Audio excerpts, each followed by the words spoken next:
하겠습니다. 안녕하십니까. 다산에서 이제 교육을 하신 선생님들께 이제 조금이나마 도움을 드리고자 자리에 섰습니다. 그래서 이번에는 저희가 여러 가지 것들을 이제 사회복지시설이라는 걸 통해서 하시게 될 건데, 그 중에 이제 시설과 재가 두 가지에 대한 부분을 같이 나가도록 하겠습니다. 근데 그 중에 저희가 기본적으로 해야 될 사항이 롱텀 케어라는 장기 요양 통합 서비스라는 어떤 장기 요양 정보 시스템을 운영하셔야 되는 부분과 지금 화면에 있는 내용이고요. 두 번째는 뭐 케어포라든가 뭐 엔젤 시스템인가 이런 등을 어떤 개인적 사설 프로그램에 대한 내용들도 이제 하실 거잖아요. 그리고 뭐 세 번째는 이제 희망 이음이라 그래서 이제 구청과 시청에 저희가 여러 가지 보고를 할 때 사회정보통신망이라는 걸 통해서 그분들한테 대한 이야기를 나누고 그런 내용들을 같이 이야기를 할 겁니다. 그 중에 가장 먼저 장기 요양 정보 시스템에서 저희가 이제 운영을 할 때 그 운영에 대한 어떤 여러 가지들을 정리할 수 있게끔 해드리는 시간을 갖고자 합니다. 그래서 그 내용을 전반적으로 쭉 한번 훑어드릴 거고요. 지금 저희가 보여드리는 거는 제가 방문 요양 쪽에서 설명을 드리려고 해요. 시설보다 제가센터가 요 롱텀 케어라는 장기 요양 정보 시스템에서는 좀 더 어렵거든요. 그래서 그런 내용들을 좀 더 종합적으로 해드리고 그 내용 안에서 시설과 제가를 분리해서 또 설명을 드리고자 합니다. 첫 번째 시간은 장기 요양 정보 시스템에 대해서 어떤 건가에 대한 이야기를 하려고 해요. 그래서 그 내용을 하고 나서 어르신 입소에 대한 부분, 가감산 돌리는 부분, 청구하는 부분, 마지막으로 평가에 대한 부분까지 한 5차시 정도에 대한 이야기를 나누면 어느 정도 끝나지 않을까 싶습니다. 그래서 좀 재미없더라도 잘 참여해서 한번 보시면 될 것 같고요. 항상 선생님들한테서 설명드리는 거는 저희 이제 외할머니 얘기를 가끔 드려요. 시골에 사셨던 분들이기 때문에 콩나물을 키우시더라고요. 콩 씨앗을 갖다 놓고 물을 계속 부어주시더라고요. 그랬더니 콩나물이 결국엔 되더라고요. 물론 제가 봤을 때는 물을 그냥 뿌리는 행위일 뿐이었는데 그 콩이 물을 머금고 콩나물로 변해서 저희한테 일용할 양식으로 바뀌는 부분인데 비슷하지 않을까 싶습니다. 저희도 계속적으로 이제 활용하다 보면 쓰다 보면 점점 기술은 늘어날 것 같고요. 그 안에서 이제 좀 더 활용할 수 있는 면이 생기면 조금 더 기술이 더 발전되지 않나 싶습니다. 그래서 기본적으로 이제 저희가 왼쪽 바에 보면 오른쪽 위에 상단에 있는 부분 요 내용들 블럭에 있는 내용들이 왼쪽으로 더 와서 설명이 되어 있게끔 되어 있어요. 그래서 첫 번째 요양 자원부터 시작해서 뭐 이제 저희가 이제 쓸 수 있는 급여 계약이나 복지연구 계약이나 뭐 저희가 하지 않지만 가산 및 감액 산정까지 이렇게 내용들이 포함되어 있습니다. 그래서 왼쪽이 편하신 분들은 왼쪽 바를 클릭하면서 진행하시면 될 것 같고요. 오른쪽이 이제 위에 상단 메뉴가 더 편하시다라고 보면 왼쪽 상단으로 아니 위쪽 상단으로 확인해 주시면 될 것 같습니다. 저는 일단 위쪽 상단을 설명을 드리겠습니다. 그래서 장기 요양 정보 시스템 롱텀 케어라는 거는 요양보호사 선생님들이 가장 중요합니다. 그렇죠? 그래서 요양 자원에 대한 이야기가 나와요. 그래서 요양 자원을 클릭하시면 저희가 이제 어떤 센터인지 어떤 시설인지 입소자들의 대기 관리, 직무 교육부터 시작해서 처우 개선에 대한 부분, 교통비. 교통비는 뭐 저희가 도서 상간 지역 같은 데 갔을 때 그런 데서 교통비를 지원함으로써 어떤 부족한 부분에 대한 어떤 케어가 돌봄 서비스가 부족한 멀리 계셔서 원거리에 계셔서 부족한 부분을 좀 챙겨드리는 거고요. 종사자들 관리하는 거나 치매 교육. 저희 5등급 치매 어르신 같은 경우는 방문 요양 갈 때 치매 교육이 당연히 이수돼야 되고요. 치매 전담 이제 그런 시설에서는 당연히 치매 교육이 필요하겠죠. 종사자 인건비 지출을 통해서 저희가 이제 기타 전출금이라는 어떤 항목으로 뺄 수 있는 그런 돈에 대한 내용도 포함되어 있을 거고요. 저희 복지사들 교육 있고요. 직무교육인데 가족인 요양보호사 60시간 미만인 요양보호사 선생님들은 직무교육이 없었습니다. 근데 이제 가족인 요양보호사 60시간 미만인 어르신 선생님들도 직무교육을 함께 동참할 수 있다는 것까지 요양자원에 포함되어 있습니다. 두 번째는 이제 급여 계약입니다. 급여 계약은 이제 저희가 어르신들을 모시고 한 분 한 분 케어, 돌봄 서비스를 시작할 때 어르신을 등록하는 화면이겠죠. 그래서 급여 계약에 대한 등록, 어르신에 대한 계약 등록을 하고 그때그때마다 재가센터는 등록 변경 해지를 해야 됩니다. 그래서 그때그때 급여를 등록하고 그때 근무가 있으면 뭐 근무를 하고 근무가 없으면 빈 공간으로 빠져 있는 그런 내용들. 시설에서는 한번 입소를 하게 되면 급여 계약은 입소 당일날부터 시작해서 인증 기간이 끝나는 시점까지를 두고 있는데 재가센터, 방문 요양이나 목욕이나 간호나 이런 어떤 재가 서비스 제공 시에는 매달 그달 계획을 세워야 됩니다. 그래서 저희 시설처럼 입소한 게 아니라 저희가 방문을 하러 가는 거기 때문에 그런 내용이 더 힘들어서 이런 내용도 포함시켜서 저희 알려드리는 것도 필요하겠죠. 그래서 그런 것들 중에는 이제 변동이 생기는 부분이 있습니다. 뭐 등급에 대한 변동이나 계약에 대한 변동이 생길 때 재확인을 할 수 있게끔 한 번 더 짚어주고요. 타 기관을 뺀 상태에서 우리 쪽에서 근무를 하시는 어떤 시간, 그리고 근무 제공이 제대로 들어갔는지, 급여 계획을 잘 세우는지에 대한 안내문 조회, 월 한도 액이 넘어왔을 때, 제 시설 같은 경우는 월 얼마, 150만 원, 150만 원 이렇게 정해져 있지만, 재가센터 같은 경우는 정해진 한도는 있지만, 그 한도액을 넘어서까지 근무가 들어가질 수가 있어요. 시설은 정해진 거 한 달이면 한 달 받는 금액이 있지만, 그래서 그 금액이 초과됐을 때, 초과된 금액은 다 실비로 보호자분들이 내셔야 되는데, 그런 부분을 체크해주는. 그리고 이제 시설이랑 재가랑 동일하겠지만 급여 제공 계획을 해야만 그때부터 서비스가 진행된다는 건 이미 아실 것 같아요. 그래서 그 급여 제공 계획서 작성하는 거. 근데 이제 시설 같은 경우는 3종 세트. 그래서 인정서나 개인별 장기 이용 계획서, 복지용 이 세 가지를 가져오시지만 재가센터는 그게 좀 누락이 되어 있거나 어디 있는지 찾지 못하는 분들이 많이 계세요. 그래서 그럴 경우 제공 계획을 세우지 못할 수가 있어요. 그때 개인별 장기요양 이용 계획서 열람 신청을 통해서 그 내용을 다시 한번 확인하시고 계획서 작성을 할 수 있게끔, 그래서 진정으로 그분한테 필요한 어떤 계획을 수립할 수 있게끔 도와주는 내용까지 급여 계약에 있습니다. 복지연구 계약은 복지연구를 하시는 선생님들에 따라서 이제 계약 내용이나 이런 것들이 포함되어 있을 것 같고요.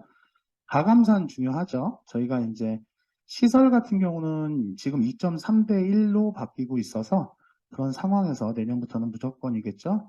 그래서 그런 상황에서 요양보호 선생님을 더 쓴다든가 간호조무사 선생님을 써도 되지만 간호사를 사용함으로써 그래서 간호사 가산도 받을 수 있는 내용들, 또는 재가센터 같은 경우는 기본적으로 요양보호사 선생님들 관리하시는 사회복지사님들이 반드시 필요한데 15명 기준으로 반드시 한 분이 가능해서 그 가산, 그래서 그 가산과 추가로 30명, 60명 될 때마다 또 쓸 수 있는 그런 가산이 있어서 그런 내용들을 근무표를 입력함으로써 우리 직원 수와 어르신 수에 따라서 가산을 얼마나 받을 수 있는지 하는 내용입니다. 그래서 선생님들께서는 이 부분을 되게 중시한다고 할까요? 내지는 좀 생각을 많이 하시는 부분인 것 같아요. 그래서 계산을 해서 가산금을 최대로 받는 그런 부분도 챙겨보시면 좋을 것 같습니다. 그러고 나면 이제 가산을 하고 나면 청구라는 걸 하게 됩니다. 그래서 급여 비용 청구인데 공단에서는 급여 비용 청구에 대해서 청구 상담 봉사자도 운영하고 있어요. 그래서 토요일이고 일요일이고 상담을 하시는 분들도 계시고요.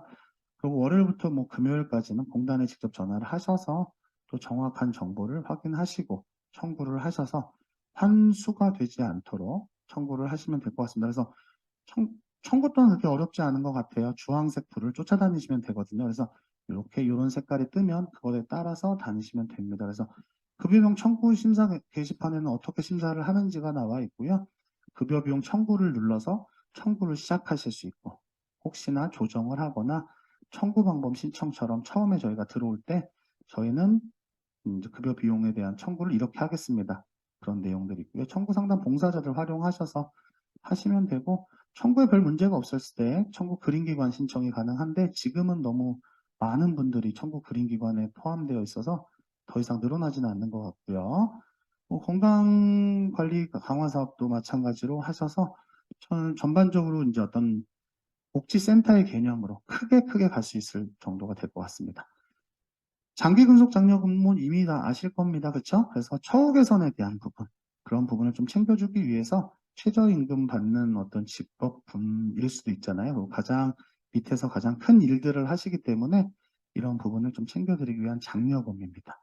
마찬가지로 최초 신청을 하셨을 때 청구 방법 신청하는 부분과 청구에 대한 부분을 잘 모를 때 교육 신청을 통해서 병인 지역 본부를 간다든가 이런 식으로 해서 가서 청구에 대한 부분을 강의를 듣고 오실 수 있습니다. 그래서 이거 신청하는 법도 필요하고요. 방문 요양 의무 배치 사회복사 아까 말씀드린 가산에 포함되어 있는 내용이고요. 요즘 좀 특이하죠. 한 3년을 버린 것 같은데 코로나로 인해서 3년간을 좀 보상받고 싶은 마음이 있습니다. 그래서 코로나19 관련돼서 방역 활동을 했거나 코호트 격리를 한 시설에 대해서는 이런 지원금들이 또 있으니까 이 부분도 한번 짚고 넘어가면 좋을 것 같습니다.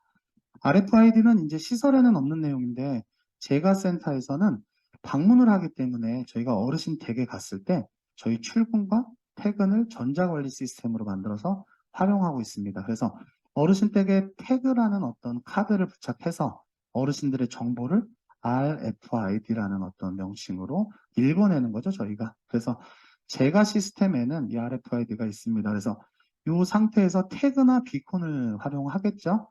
그래서 태그는 카드 형식의 모양으로 안드로이드 폰의 RFID를 다 이용하시면 되고요. 비콘은 RFID가 안 되는 폰들, 예를 들어 뭐 아이폰 같은 경우는 태그 작동이 안 되니까 비콘을 설치함으로써 뭐 이제 그런 내용들을 좀 부족한 부분을 좀 챙길 수 있을 것 같아요. 그래서 RF가 안 되니까 블루투스 기능을 이용해서 저희가 출근을 하고 퇴근을 하는 거 내지는 서비스 모니터링을 통해서 사회복사가 방문했을 때도 활용할 수 있을 것 같습니다. 그래서 저희 재가센터 방문 요양이나 목욕이나 간호 이런 부분들에서는 단말기를 관리합니다. 단말기가 본인의 핸드폰일 겁니다. 그래서 본인의 핸드폰들이 다 떠 있는 그런 상황들을 설명을 한번 또 드릴 거예요.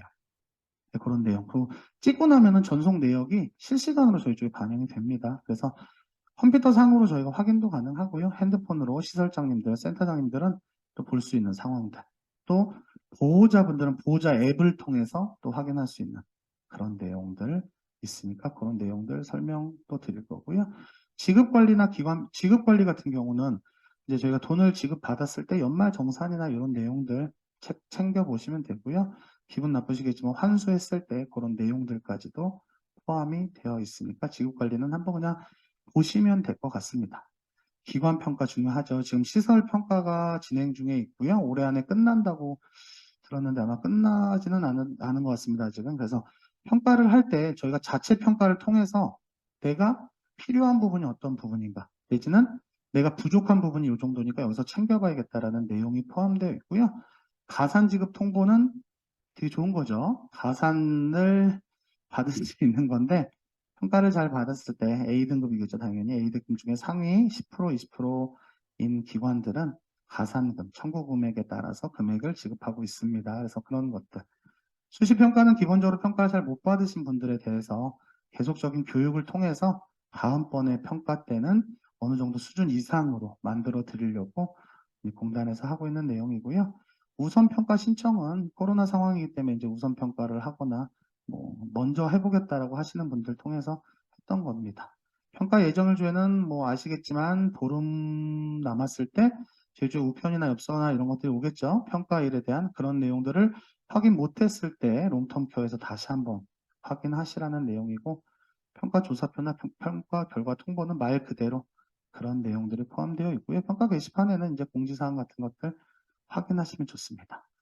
급여 제공 통합 관리는 시범 서비스로 운영되고 있습니다. 그래서 방문 요양, 방문 목욕, 방문 간호, 주야간 보호까지 다 섞어서 진정으로 필요한 복지센터를 본인들이 사시는 댁 근처에서 받을 수 있게끔 지원하는 거죠. 그래서 이런 여러 가지 서비스는 복합적인 서비스, 방문 요양만이 아니라 목욕도, 간호도, 주간보호센터를 이용함으로써 어르신들이 하루 종일 심심하지 않고 건강을 관리하면서 삶의 질을 높일 수 있는 어떤 그런 서비스, 시범사업을 하고 있고요. 조만간 전반적으로 다 풀리면 또 이런 식으로 해서도 다들 좋은 서비스를 제공할 것 같습니다.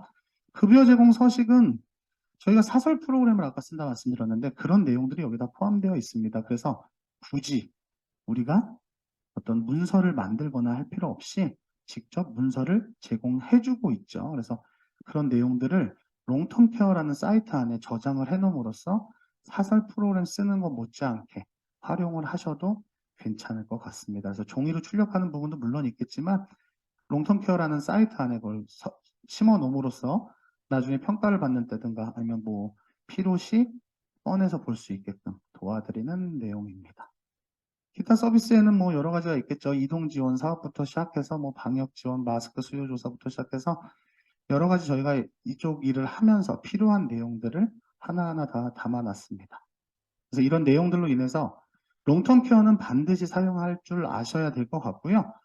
우리 시설에서는, 우리 센터에서는 전 청구 안 하는데요. 라고 해도 다 쓰셔야 될 것 같아요. 청구만 하는 게 사육사 일은 아니기 때문에 마찬가지로 쓰시면 됩니다. 물론 해보셔야 늡니다. 실력은. 그렇죠? 눈으로 보고 뭐 설명만 들었을 때는 계속 그 상태를 유지하실 것 같아요. 그런데 실력이 언제 느냐면 한 번 해보시면 늘 것 같아요. 청구 한 달에 한 번밖에 안 해요.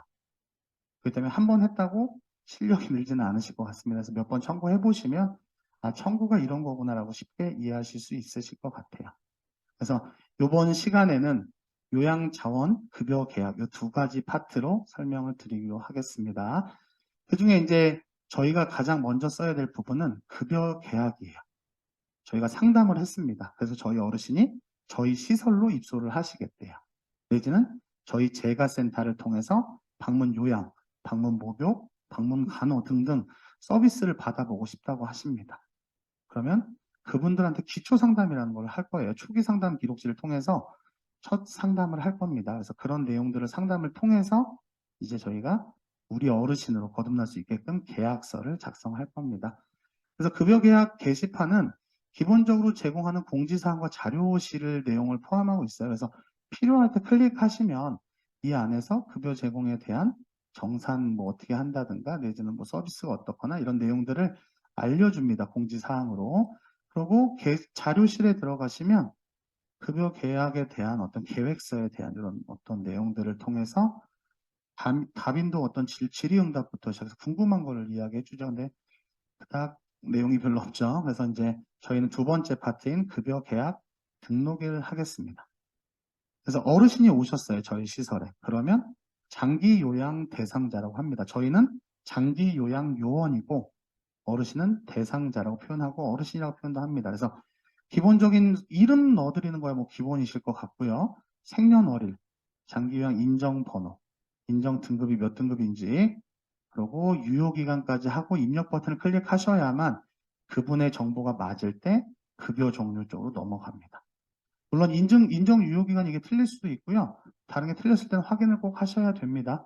확인하시고 나면 기관 유형이 지금은 제가 재가센터 걸 띄워놨기 때문에 재가장기요양기관으로 뜨지만 시설이면 시설로 뜰 겁니다. 그리고 어르신 입력하면 여기에 밑에는 방문요양이라는 번호가 아마 먼저 뜰 거예요. 그래서 그런 내용들이 포함되어 있어서 뭐 처음엔 신규 계약으로 이렇게 눌러서 신규 계약을 하시면 되는데 저희는 이미 계약이 있기 때문에 계약 있는 분들 중에 한 분을 그냥 클릭해 보겠습니다.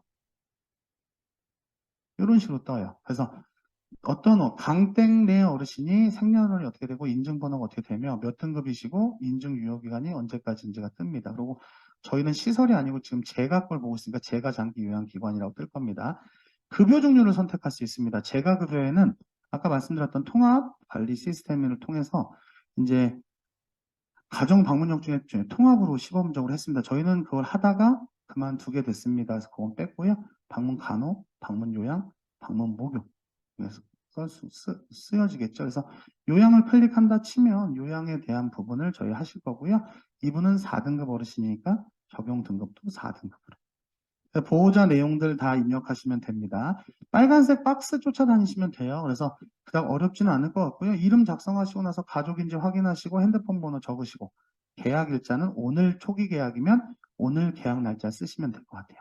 계약 기간은 오늘 예를 들어서 2022년 12월 21일 오늘 들어오시는 입소 시간이 만약에 시설이라고 치면 9시에 들어오셨으면 9시 09시가 되겠죠. 그리고 인정기간 마지막 시간은 24시로 이미 입혀져 있습니다. 그래서 2023년 2월 18일 24시까지가 계약으로 됩니다. 그래서 시설도 계약 시간은 정확하게 들어가야 될 것 같고요.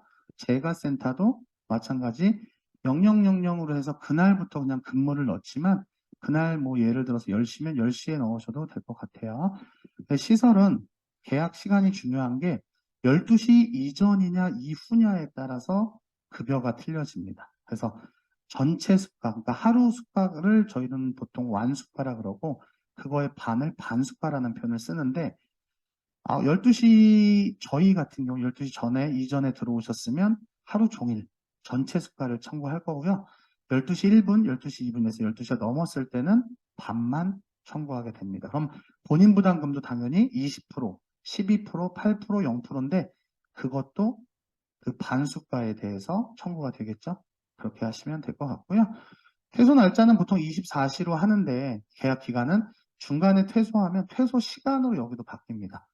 09시에 퇴소했으면 09시, 11시에 퇴소했으면 11시, 밤 11시에 퇴소했으면 23시 이렇게 바뀌겠죠.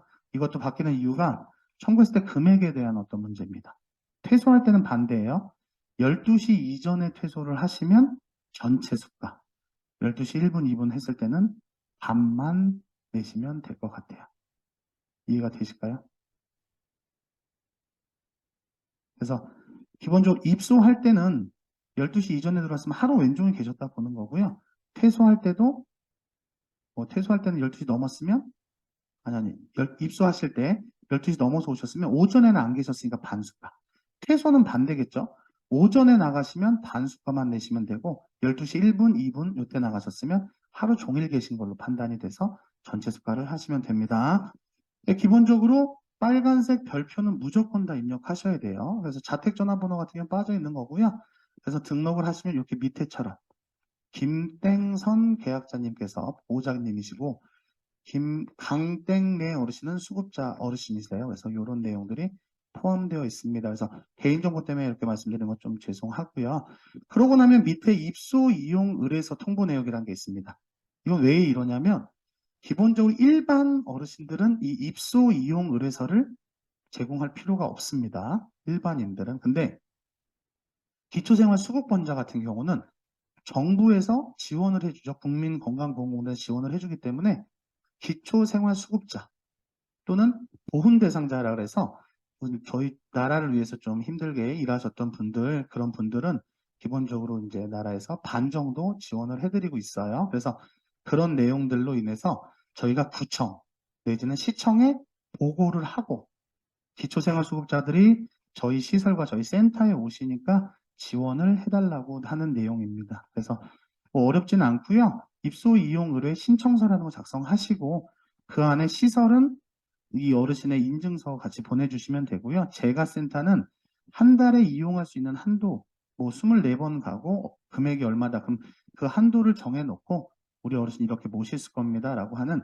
승인 금액을 따시면 돼요. 그래서 여기 승인 금액 있죠. 그래서 저희는 방문 간호랑 방문 요양 두 가지를 하는데 그 두 가지 서비스 중에 승인 금액을 이렇게 확인합니다. 그래서 이 어르신이 계신 주소지에서 승인을 해줍니다. 그래서 인천 중구에서 승인을 해줬고 지원을 인천 중구에서 해주는 그런 내용입니다. 그래서 어르신 한 분이 오시면 저희 사회복지사들 선생님들이 영업도 물론 하시겠지만 어르신이 왔을 때 그 어르신이 우리 쪽 센터나 우리 쪽 시설에 어르신이 될 수 있게끔 급여 계약을 하는 부분이 이 내용이에요. 그래서 이 내용을 당연히 잘 하셔야겠죠. 그래서 급여 계약에 세우시면 됩니다. 그러고 났을 때 시설은 거기서 끝나는 거예요. 그래서 저희 어르신 등록하시고 저장 버튼만 누르시면 시설은 끝나요. 어르신 입소한 거에 대해서. 그런데 재가센터는 조금 틀려요. 아까 설명드린 것처럼 기본적으로 입소를 한 게 아니고 저희가 방문을 해야 하기 때문에 계획을 세워야 돼요. 그래서 월요일부터 금요일까지 갈 건지 아침 9시에 갈 건지 점심 12시에 갈 건지 그런 계획을 세워야 됩니다. 시설 같은 경우는 그냥 계속 24시간 계시니까 외출 외박 때만 조금 변화가 있을 거고요. 이제 시설은 그래서 좀 간단한 편에 속하고요. 재가센터는 좀 어렵죠. 그래서 두 번째, 급여 계약 내용 등록 변경 해지라는 부분에 들어오시면 됩니다. 그래서 아까 어르신 뭐 예를 들어서 강땡내 어르신이라고 쳤을 때 요분에 대한 내용이 옆에 뜹니다.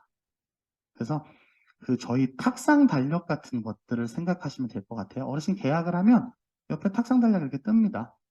그래서 팝업을 클릭해보면 우리 강땡내 어르신께서 어떤 분이신지 나오고요. 그분에 대한 정보가 나오고 그분을 모실 요양요원, 방문 요양에서는 요양요원이 요양보호사 선생님이실 거고 방문 간호에서는 요양요원이 간호사 또는 교육을 받으신 간호조무사 선생님이 포함이 될 겁니다. 그래서 그 김땡선 선생님께서 이제 들어가시는데 이분은 아침 7시에서 10시까지 3시간 180분을 합니다. 그래서 월, 화, 수, 목, 금 뭐 이렇게 근무를 다 하지는 않으시고요. 화요일 뭐 토요일, 일요일 이렇게 빼달라는 분도 계시고 그때 빼달라는 분만 빼드리면 돼요. 그래서 이분은 기본적으로 일요일만 빠지고 나머지 다 근무를 하시는 분이셨습니다. 그래서 근무를 넣으면 돼요. 그래서 그 어르신에 대한 선생님들이 어떤 선생님들인지 확인하셔서 입력하시면 됩니다. 원래 여기가 빈칸이었을 겁니다. 그렇죠? 빈칸이었는데 입력 버튼을 클릭하시면 저희 선생님들 이름이 쭉 떠요. 그래서 W포시에서 선생님들 등록하고 희망 이음에서 선생님들을 구청에 보고를 하면 구청에서 승인이 나면 롱텀 케어로 반영이 돼서 그 선생님들 조남이 여기 써집니다. 그래서 그 선생님 이름을 클릭하시고 밑으로 내리면 근무를 넣을 수가 있어요. 그래서 그런 근무 넣을 수 있는 것들을 찾아내시면 됩니다. 갑자기 간호로 바뀌었네요. 그렇죠? 그래서 방문 요약 누르시면 입력을 보시고 간호사 선생님들이 아니신 요양보호 선생님 하나 클릭하고 내리면 밑에 돼요. 그래서 밑에서 시작 시간과 종료 시간을 합니다. 1, 2등급은 4시간 가능하시고요. 3, 4, 5등급은 3시간 정도 합니다. 3, 4, 5등급 중에 특이사항이 있으실 때 1시간씩 연장할 수 있고요. 4시간까지 한 달에 4번 정도까지도 가능하시고요. 내년엔 좀 더 는다고 하니까 어르신들이 꼭 필요한 시간이 있을 때 이걸 활용하셔서 쓰시면 될 것 같아요. 그래서 입력 버튼 누르면 마찬가지로 밑에 저희 선생님 이름 쭉 써 있는 것처럼 이렇게 계획표가 생겨요. 그럼 그 계획표에 저희가 가서 일할 시간을 클릭하면 클릭이 됩니다. 그게 되는 건 아실 거죠. 그리고 또 입력 방법 중에 저희 선생님이 어르신이 갑자기 요양보호 선생님의 사정으로 그만두게 돼요. 그럼 선생님을 뽑고 나면 희망이음이라는 곳에 저희가 보고를 드리지만 바로 승인이 나지 않는 경우도 있을 거예요. 그럴 때 종사자가 저희 종사자가 아닌 분들로 표시가 되잖아요. 그때는 종사자 입력 버튼 눌러서 선생님의 성명, 요양보호사 성명, 주민번호 전체, 직종 요양보호사 1급 뭐 이런 식으로 뭐 근무는 오늘부터 자격증 발급 일자는 언제, 심해교육 이수했는지 안 했는지 해서 확인하시면 종사자가 저희 쪽에 등록되어 있지 않아도 쓸 수가 있습니다. 그래서 확인하시면 될 것 같아요. 그래서 요양보호사 입력할 때는 그렇게 하시면 됩니다. 뭐 지난 일정 수정 같은 경우는 근무를 썼어요. 그럼 이렇게 검정색으로 이제 회색으로 바뀌게 되죠. 이 부분은 건들 수가 없는 부분이에요. 그때는 지난 일정 수정을 통해서 바꾸시면 됩니다. 혹시나 3시간 일을 하셔야 되는데 4시간을 일했거나 이럴 때 바꿔주시면 됩니다. 뭐 그런 내용들. 수정 이력은 얼마나 바꿨는지 수정을 몇 개나 했는지 이렇게 떠요. 저희가 6일날 근무를 한번 바꾼 적이 있네요. 그래서 이 내용들 확인할 수 있는 거랑 인쇄는 종이로 출력을 이렇게 하시는 거죠. 이렇게 출력하거나 달력 형식으로 출력할 수도 있습니다. 그래서 뭐 원하실 때 보호자님께서 원하시거나 이럴 때 출력해서 드리는 경우도 있고요. 이 양식은 또 따르해서 쓰시는 분들도 굉장히 많습니다. 그렇게 되고요. 이렇게 된 상태에서 이제 근무자들을 저희가 넣어서 어르신을 모실 수 있게끔 하시면 될 것 같고요. 혹시나 이분이 전원을 한다거나 다른 요양원에 들어가신다던가 운명을 달리하시면 계약 해지 버튼 눌러서 그 날짜로 계약 해지하시는 그렇게 하시면 될 것 같습니다. 그래서 이제 어르신들의 근무는 선생님들의 어떤 근무 시간을 챙기는 거는 급여 계약 내용과 등록 변경 해지를 통해서 하시면 될 것 같아요. 그렇죠? 그래서 이 부분들은 어르신들을 근무를 넣기 위한 기본적인 그런 내용이에요. 근데 여기서 먼저 우선시 돼야 되는 게 급여 제공 계약서입니다. 시설도 마찬가지지만 이제 급여 제공 계약서가 작성이 되지 않으면 어르신을 모실 수가 없습니다. 그렇죠? 그래서 급여 계약 제공을 해서 이게 통보가 되는 시점부터 어르신들을 모실 수 있게끔 돼요. 그런 내용을 다시 한번 확인하시자면 급여 계약 맨 밑에 급여 계획에 대한 계획서를 클릭하시면 되고요.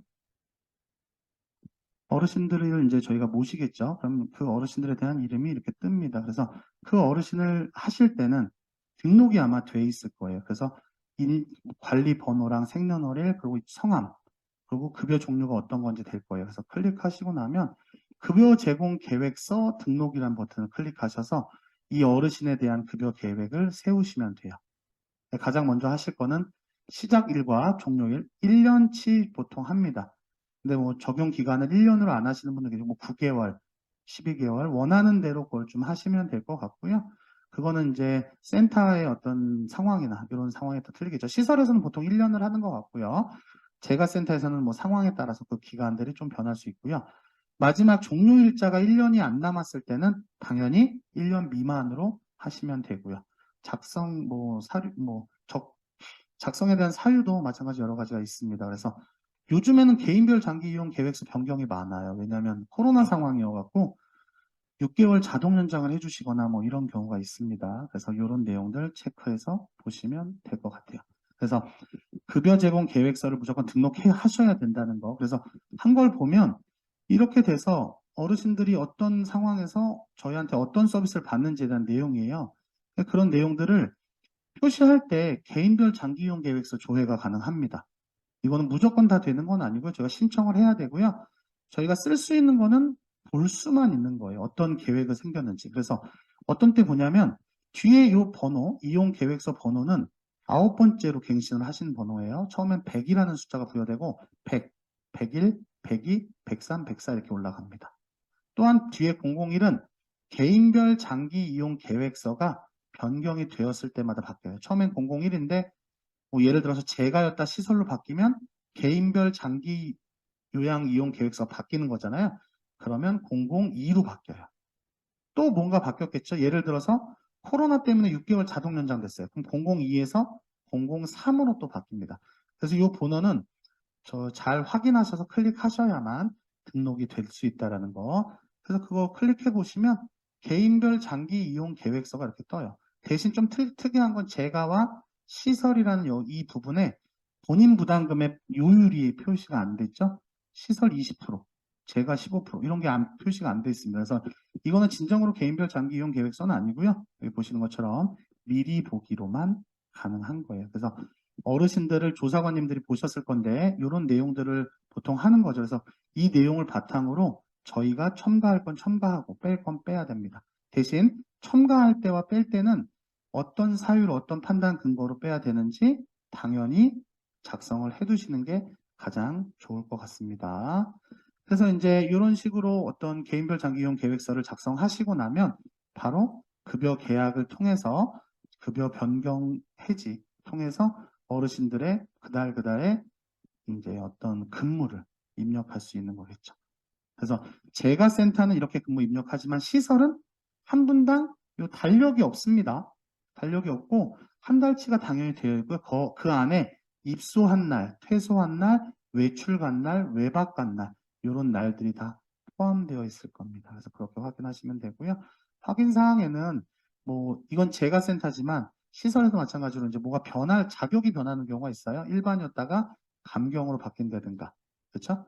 그리고 뭐 어르신의 상태가 좀 좋지 않거나 어르신이 급여를 이번 달에는 이용하지 않겠습니다 하면 당월 급여 개혁이 미통보되는 내역도 있을 겁니다. 인정 유효 기간이 바뀌는 분들 갱신 신청하라는 내용이 확인돼요. 그래서 저희가 보통 한 달 90일에서 30일 사이에 갱신을 하기 때문에 그걸 놓치지 않게끔 보호자한테 잘 연락을 해주셔야 되니까 그런 내용. 요새는 더 편해졌죠. 처음 신청할 때는 서류지만 두 번째부터는 보호자분들이 전화를 통해서도 갱신 신청이 되니까 이 시간 놓치지 말고 알려드리면 될 것 같습니다. 그래서 급여 계약은 가장 먼저 어르신을 만나고 그 만난 어르신을 저희 쪽으로 모시고 올 수 있게끔 하는 가장 큰 일입니다. 그래서 사회복지사 선생님들께서 직접 하시는 경우가 대부분이겠죠. 그래서 그 사회복지사 선생님으로서 지금 요 급여 계약 요 세 가지 정도 오시면 기초평가 하시고 계획서 작성하시고 급여 계약 등록을 한과 동시에 급여를 넣는. 그래서 시설에서는 뭐 요 부분이 빠지니까 세 가지고 재가센터에서는 요 한 번 더 들어가는 요 내용들이 포함되어 있습니다. 그래서 어찌 보면은 시설이 좀 이런 면에서는 편해요. 365일 응급 상황 대처해야 되고 뭐 이런 거는 어렵지만 재가센터는 365일 24시간은 아니지만 그 저희 선생님이 가시는 시간 동안은 항상 응급 상황 대기 마찬가지 가능하시고요. 그 나머지 시간은 보호자분들이 계속 챙기시겠지만 대신 태그를 찍는다든가 다른 업무들이 있으니까 시설과 재가센터의 업무량의 어떤 부분은 비슷하지 않을까 싶습니다. 뭐 예를 들어서 응급상황 대처가 어려우면 재가센터 쪽 와서 일을 하시면 될 것 같고 응급상황도 괜찮고 시설에서 여러분들과 함께 이제 생활하고 함께 거주하면서 어떤 프로그램 진행이나 이런 걸 하시고 싶으시면 시설 쪽에 가시는 것도 강추해 드립니다. 물론 직접 차리신다라고 하면 이런 부분을 직접 한 번은 해보시면 좋을 것 같아요. 그래서 내가 알고 있는 거를 사회복지사한테 알려주는 거 그게 좋고요. 두 번째는 대표님이시다 보니까 시설장님이거나 대표님이시면 이런 내용들을 한번 본인이 이렇게 쑥 훑어봐서 이거 잘못됐네라고 말씀해 주시는 것도 굉장히 좋은 것 같습니다. 그래서 위에 바에 대한 내용 기본적인 설명 드렸고 두 번째는 어르신을 모시고 와서 급여 계약을 세우고 계획서를 통해서 어르신들의 근무, 어르신을 케어하는 시간을 확인하는 내용까지 했습니다. 그래서 시설과 제가 두 가지를 설명하다 보니까 이쪽 저쪽 왔다 갔다 하다 보니까 좀 어려웠을 것 같은데 이렇게 이해해 주시면 좋습니다. 요양 자원은 급여 계약보다 별로 그렇게 중요하지 않아서 바로바로 넘어가면 기관의 정보 같은 걸 등록하는 부분이 장기 요양기관 관리입니다. 그래서 등록하시면 저희가 어떤 데인지, 사이트가 어떤지, 정원이나 회원원이 어떤지, 교통수단은 어떤지, 비급여 항목은 어떤 게 있는지, 프로그램 운영 어떻게 하는지, 계약의사, 협력기관, 이런 모든 것, CCTV까지 있는 것들을 확인할 수 있습니다. 또한 상세 정보를 보면 몇 분이 계시고 막 이런 것들도 다 떠요. 그리고 마지막으로 현황 조회를 들어가 보면 주소지나 대표자나 뭐 이런 것들 확인할 수 있습니다. 그래서 저희 어르신들에 대한 어떤 모심에 있어서 조금이라도 빈틈이 없게끔 가장 첫 번째 등록하는 부분이고요. 입소 대기자 관리는 입소를 대기하시는 분을 관리하시면 될 것 같아요. 그래서 뭐 예를 들어서 어떤 어르신이 대기 중인데 어떻고 신청 방법 어떻고 특이사항 언제쯤 들어오실지에 대한 그런 내용들까지 포함해서 관리하시면 좋습니다. 그래서 어르신을 저희가 씨앗을 뿌린다는 표현을 하는데 어르신들이 항상 계시는 게 아니라 우리 쪽에 관심이 있을 때 좀 하시면 될 것 같아요. 요양보호사 직무교육은 이거는 들어와서 하셔도 전혀 무방합니다. 와서 공부하셔도 되니까 뭐 넘어가려고 했는데 대상자 관리는 재가센터에서만 있습니다. 직무교육은. 시설에서는 시설에 상주하고 계시고 시설에서 계속 교육을 받아요. 그렇기 때문에 특별히 직무교육이라는 게 없습니다. 근데 재가센터는 시설처럼 항상 센터에 오시는 게 아니고 출근지로 바로 출근을 하다 보니까 그런 부분이 부족하다고 생각을 합니다. 그래서 본인들의 어떤 기술, 돌봄의 기술을 늘리기 위해서 하는 거고요. 기본적으로 전년도에 6개월 이상, 60시간 이상 하신 분에 한해서 직무교육이 가능합니다. 보통 토요일이나 일요일 날 쉬실 때 이 직무교육을 하고요. 하물며 수당을 드립니다. 올해도 10만 원 넘는 돈이 수당으로 나갔죠. 그래서 그 직무교육 대상자가 어떤 분들이 있는지 확인하고 조회 누르면 직무 대상자가 이렇게 뜹니다. 그래서 직무 대상자 보시고 이수 내역은 이수했을 때 그분 이수했을 때 그 시간들을 저희가 작성함으로써 나중에 급여 비용을 청구할 수 있어요. 그 청구한 거에 대한 내용이 포함되어 있고 혹시나 누락된 부분 추가 청구할 수 있게끔 추가 등록을 할 수 있는 내용. 그래서 어렵지 않습니다. 청구하는 법 되게 쉽고요. 어디서 어떻게 교육받았는지 작성하시고 청구 버튼 누르시면 돼요. 그래서 그런 내용들. 처우 개선비는 들어보셨나요? 어르신들의 선생님들의 처우를 위해서 기본적으로 이제 3년, 5년, 7년 이상 이렇게 표시가 됩니다. 그래서 어르신들에 대한 어떤 내용들을 봤을 때 예전에는 처우 개선비가 이제 지금 현 시점보다 나중에 훨씬 더 돈을 잘 버셔야 되잖아요. 근데 지금 현 시점보다 미래가 덜 번다. 그럼 처우 개선비를 제공했죠. 근데 지금은 이제 처우 개선비라는 이름은 없어졌고요. 장기 근속 장려금이라고 바뀌었죠. 3년, 5년, 7년으로 아까 앞에서 설명드린 3년 동안 같은 대표님 밑에서 같은 뭐 주소지에서 근무를 하시면 6만 원, 5년이면 8만 원, 7년 이상이면 10만 원을 드리게 됐죠. 네, 그런 내용들이고요. 교통비 신청은 요양이나 뭐 간호나 뭐 이런 데서 다 할 수 있는데 보통 가장 근처에 있는 센터 기준으로 거리를 재요. 그러다 보니까 그닥 그렇게 요양에서는 없는 것 같고요. 방문 간호 같은 경우는 그닥 많지 않기 때문에 가장 근거리에서 출발하지 않는 센터도 많습니다. 그러다 보니까 교통비 신청할 수 있어요. 그래서 교통비 신청하실 때는 기본적으로 그 교통비에 대해서는 거리를 측정하겠죠. 그래서 그 거리로 인해서 할 수 있습니다. 그래서 저희는 방문 간호가 몇 분 있으세요. 그래서 신청하는 거 보시면 어렵지 않습니다. 원거리 교통비 신청하시면 된다는 내용이고 저희 센터 주소지가 먼저 쓰이고요. 대상자 주소지를 등록하고 종사자를 등록하면 지도상에 그 근처에 있는 센터를 찾아내서 그 거리가 얼마인지에 따라서 25km 안쪽이면 5점 정도 드립니다. 그리고 가장 가까운 거 1.1점에서 7점만 넘어도 신청이 가능해요. 근데 가장 가까운 방문 요양 기관까지의 거리가 요양은 별로 안 돼요. 방문 간호는 별로 없기 때문에 되지만 그래서 신청하시는 경우가 있죠. 그래서 저희도 신청한 결과를 보시면 12월 달에는 없는 것 같고요. 11월 달 보시면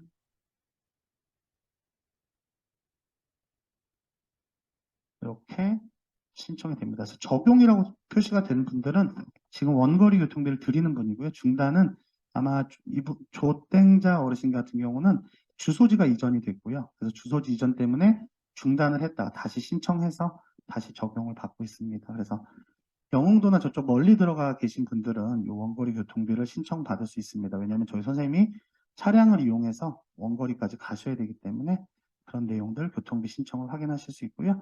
종사자 근무 내역 관리는 저희 뭐 직원분들 근무 넣었을 때 그 근무 내용에 대한 어떤 내용과 보유 자격증 이런 것들이 뜹니다. 그래서 확인하시고 신규 등록하셔도 될 것 같고요.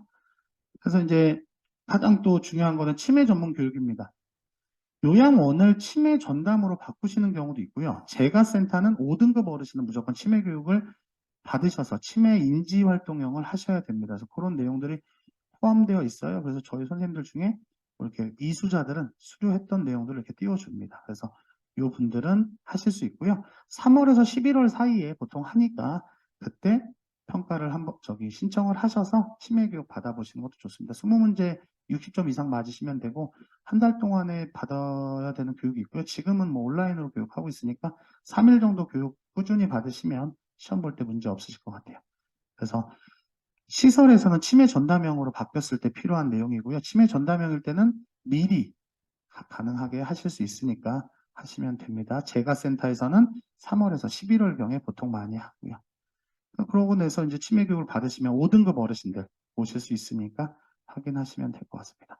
종사자 인건비 지출 비율은 이건 저희가 이제 청구할 때 청구했던 내용들을 통해서 인건비 지출 비율을 확인하는 거고요.